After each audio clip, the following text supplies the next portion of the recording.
Well, there's a gents, just an update on the Monkey Maya. Yeah, okay. The dolphin feeding, 7:45 on the 5th of March. And yeah, there we go. Dolphin feeding at Monkey Maya Reserve. There's a boat there, fishing. Oh yeah. So we want to go fishing.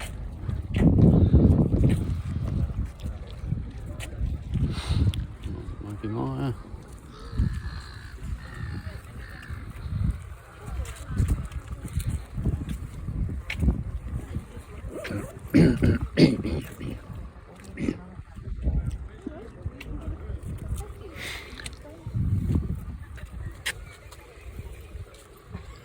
Where's the other dolphin? Where's the dolphin?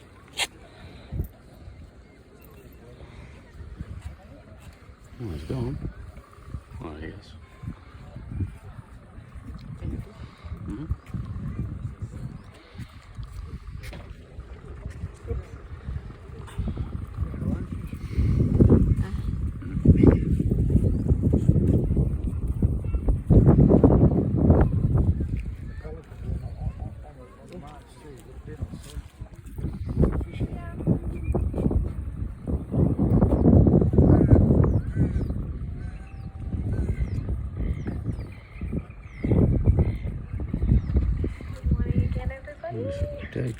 Today. If you would like to pop your feet in the water while we're watching the pelican fight over some fish, just make sure you can see my hand down the end. I'm very short. But just make sure you're coming into the water in the same line. So don't block anyone from the sides of you. If you want to step in just to ankle depth. So just into a straight line. If you can see that you're in front of people, just back a little bit so that you're not blocking them. Straight of the line that we have, most of the dolphins will come to us. Hopefully they'll choose to come back. I'm just going to take a step in front of everybody just so I can walk along the line. So good morning again. Just before we start, I will just take a moment to acknowledge the land that we stand on. So it's Mulgana country here in Shark Bay. And the name for Shark Bay in Mulgana country, in Mulgana language, is Guthraguru. So that means twin bays or two waters, loosely. So just making sure we're all in a very straight line, just so we're not blocking everybody. Coming in, the dolphin footprint behind me. The Mulgana language for dolphins is Irabuga. So it's believed that means smelly breath. As you can imagine, the dolphins only eat fish, and if they do blow on you with their blowhole, it is poison.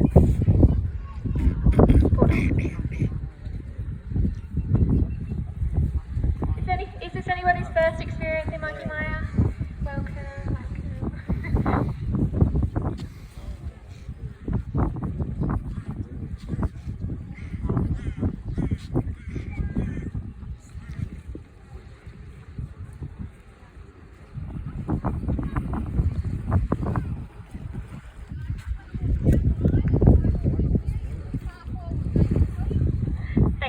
Ellie's just walking in front of everyone.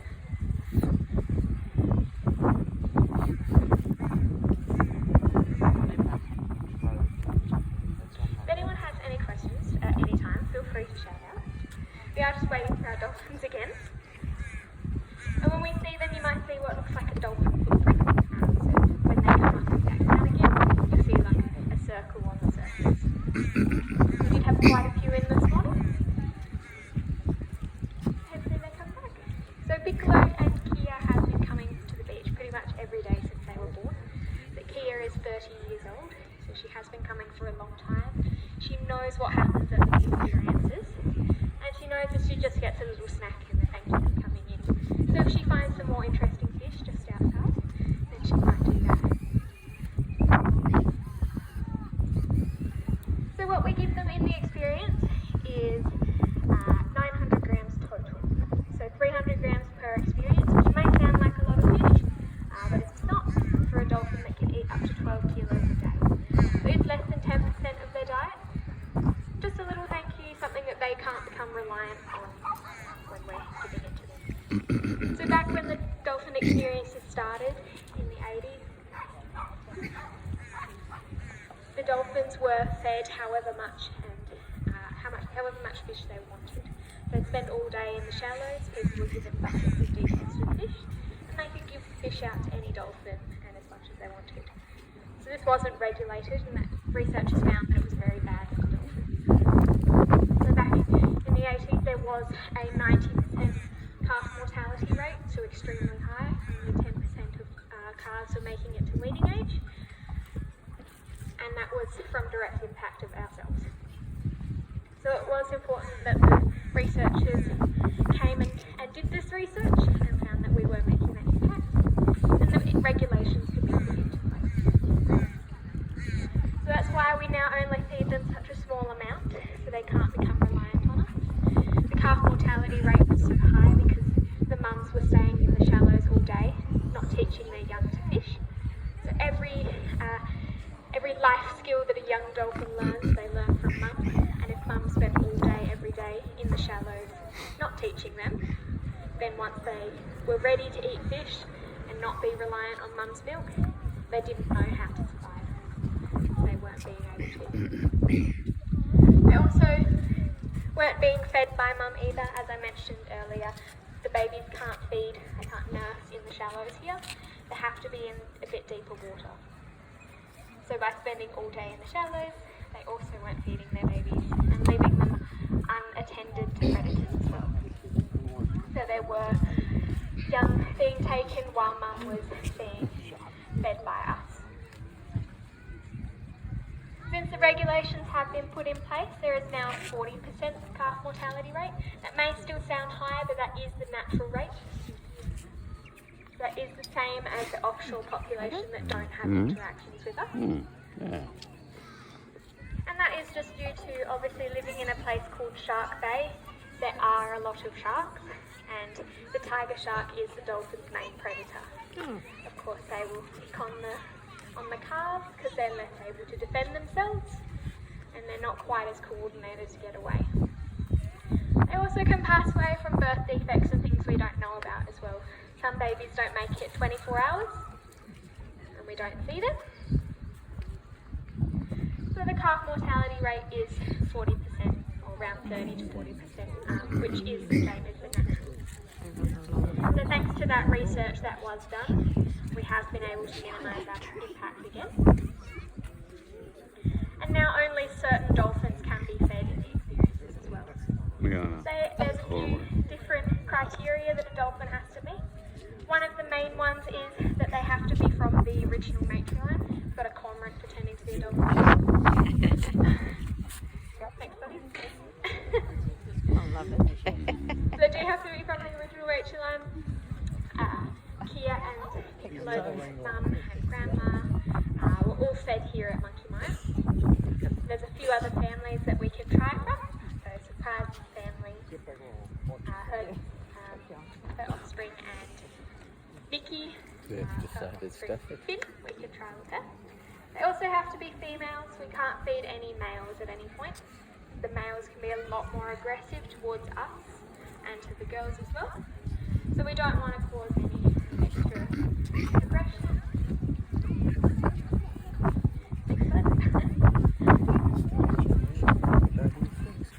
Hopefully the girls come back. While you're up on the jetty, you might spot some turtles. So we have 2 species of turtle that live here, and we see pretty much daily. So we get juvenile green turtles. There's about 7 or 8 that we have ID'd that we see almost every day. And occasionally you'll see a big loggerhead. So we do get adult loggerheads as well. Loggerhead turtles. One of the main nesting grounds for the loggerhead turtles is out on Dirk-Hartog Island. They were nesting over summer, and we've had the late hatches. So there isn't much known about loggerhead turtles once they leave the beach. These are called the lost years. You do see them here as adults. He's going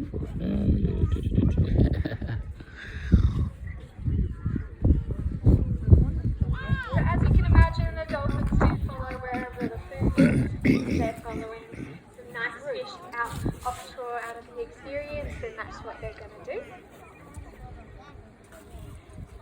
They do choose to come in here. We can't make them come in for any experiences. That's why it is on dolphin time. Some days we're waiting for them, and other days they're sat in the shallows waiting for us as well. Just depends on what they're doing. There we go. Hello. Here we go. So this is Kia. She is one of our feeding dolphins, so that means that our experience can begin. Does anybody know how I can tell that with Kia at all? The fin? Yeah. So the dorsal fin, they all have very different shapes. Might have similar shapes in similar families. But you can see Kia has quite a broad fin. It's quite triangular and has a couple of notches just on the trailing edge of her fins.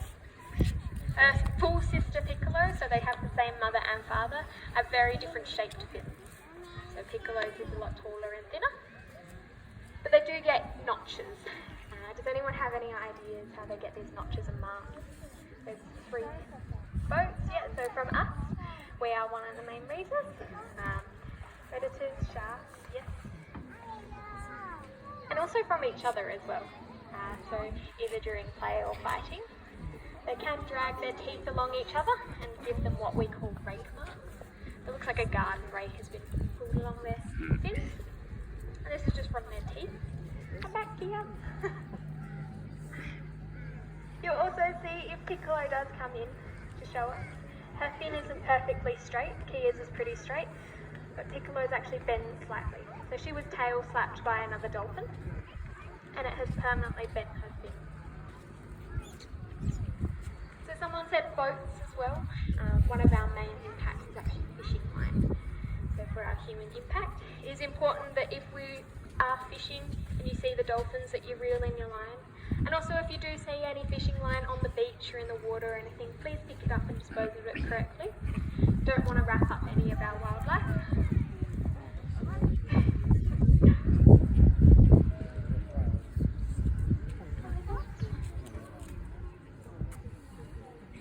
So Kia is 25 years old and she has had 5 calves. Unfortunately, she's only had 2 survive to weaning age. But like I said, that is pretty normal for dolphins in Shark Bay. Hey. And unfortunately, she has lost her last 2 calves over the last 2 years, presumably from shark predation.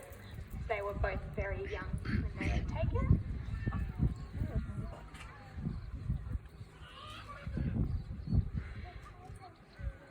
So in a couple minutes time, the volunteers are going to come down with their buckets. When they do this, I will just ask that everyone hops out of the water together. The noise that you make exiting the water is like a dinner bell for Kia. She knows that the fish is coming. She's been coming here for a very long time. She knows what all our little signs mean.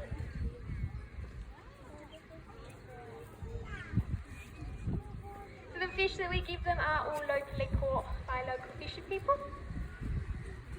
And depending on the day, but we have a range of different fish we give them. It might be some yellowtail, bony herring, maybe some mullet.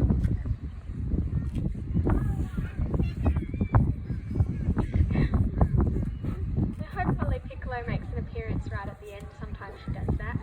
When she knows everyone's exiting the water, she might come in to say hello. But every experience can be different. So we did have a large group this morning before we started. Now we just have Kia joining us in the shallows. They do come together and apart all the time in different groups. They're the exact same as us. So we might want to hang out with some friends for part of the day, then maybe go see your mum or your grandma. Then you might want some time alone as well. That is exactly the same as the dolphins.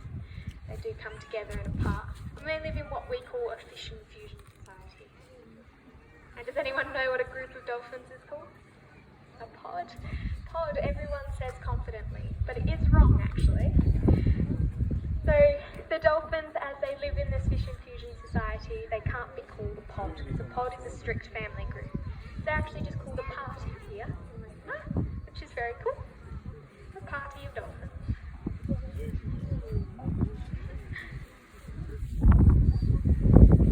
And the male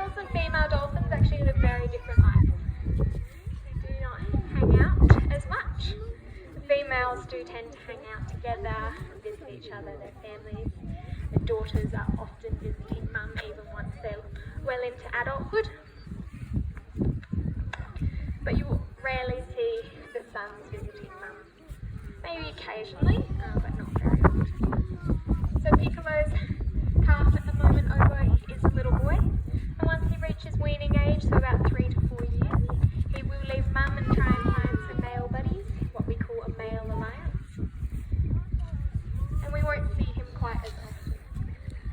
The males form super strong bonds. They're so close that they're often seen swimming in complete synchrony. We've got some Piccolo and Obo. Oh, making a beeline. They know I've been talking for a while, so they're probably like, alright, time for fish. Please shut up, Sinead. So these male alliances are so close that the only thing that can break their bonds is actually if one of them passes away. They do stay together for a long time. Got quite a few dolphins out there hanging out.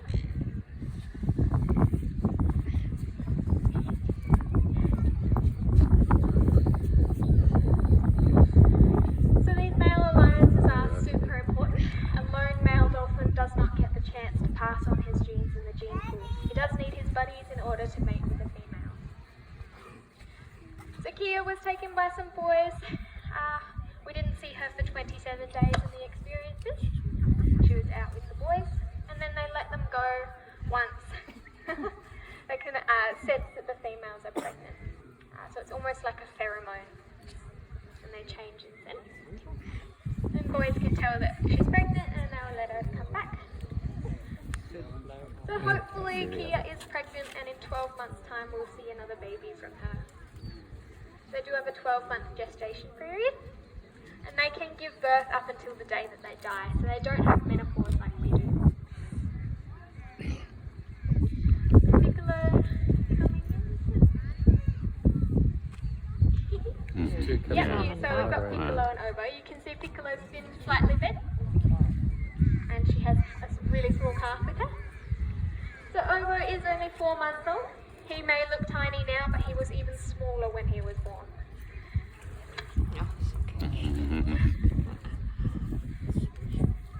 Hello, Piccolo. When she's turning on her side like that, she is having a good look at everybody. So if you do see her eyeballing you out of the water, they can't see up. See, they have quite a big brow. They have to turn on their sides to look directly at you. Little Obo. Obo is a complete time waster. You can watch him for hours.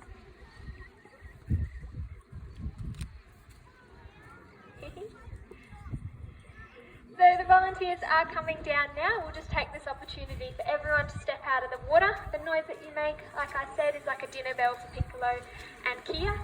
You may actually hear them vocalizing once everybody's out of the water. So everybody stepping out together.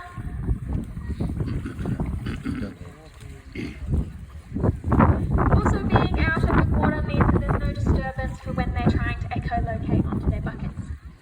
So they do have names on their buckets, but we have to show them which one's theirs. They can't read their names. So once everybody's out of the water all together, hello, having a good look. So they are looking directly at you at the moment, turning on the side. Piccolo's looking up at the jetty. Everybody wave to her down there. Baby's on. Yeah. And she's lined up ready. She knows what happens. Yes, Kia, you There's another one. totally got Cute. that. There's another one up there. There's a fourth one. You ready, Kia?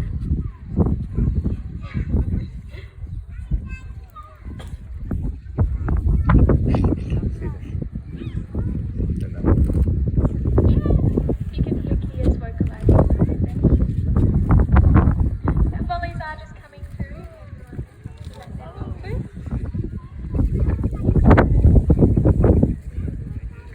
So we do have Piccolo over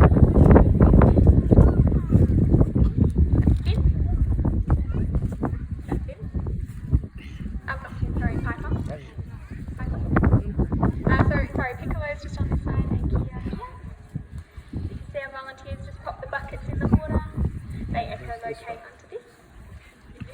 will try to walk the line for everybody. See? What are you doing? Yep.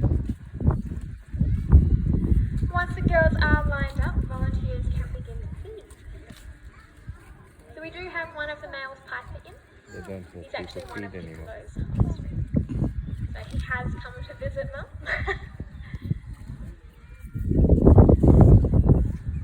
Yeah, once you're ready. Go ahead, Tracy.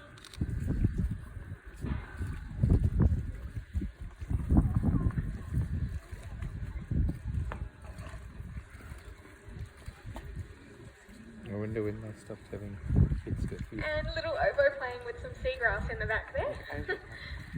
Super cute.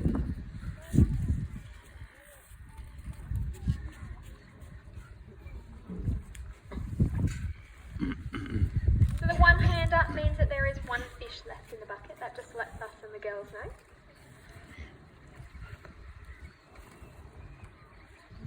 And we'll just move up the line a little bit so Tracy can get to the end.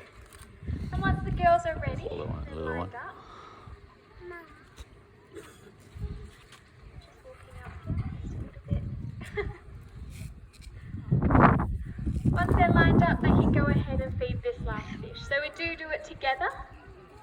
This just stops any food aggression over the last fish. One of the old dolphins, Nikki, used to go and steal other dolphins' fish, so it did have to be put in place. Once they're done, the volunteers will rinse the buckets, and you'll see they lose interest pretty quickly. They know this means there is no fish left for them. This also means that we will now give them their 10 minutes of people-free time on this section of the beach. That is the end of the first experience. After the 10 minutes, if the dolphins still choose to come back, then you'll hear us again on the loudspeaker inviting everyone back down again. But in the meantime, more than welcome to watch from up on the jetty, and the theatre will have some movies playing as well. But on behalf of myself, Ellie, Grant and Tracy, and of course all our beautiful dolphins, thank you all for coming down, and hopefully we'll see you again in another 10 minutes. Thank you. Do they feed them again? Playful. Yeah, in 10 minutes if they hang around. If you don't, then it's got a pink belly, little one. Yeah, so while everyone's just coming off this section of the beach, more than welcome to watch from up on the jetty while the girls are still in the shallows. We just don't want to confuse them, let them head off and feed their young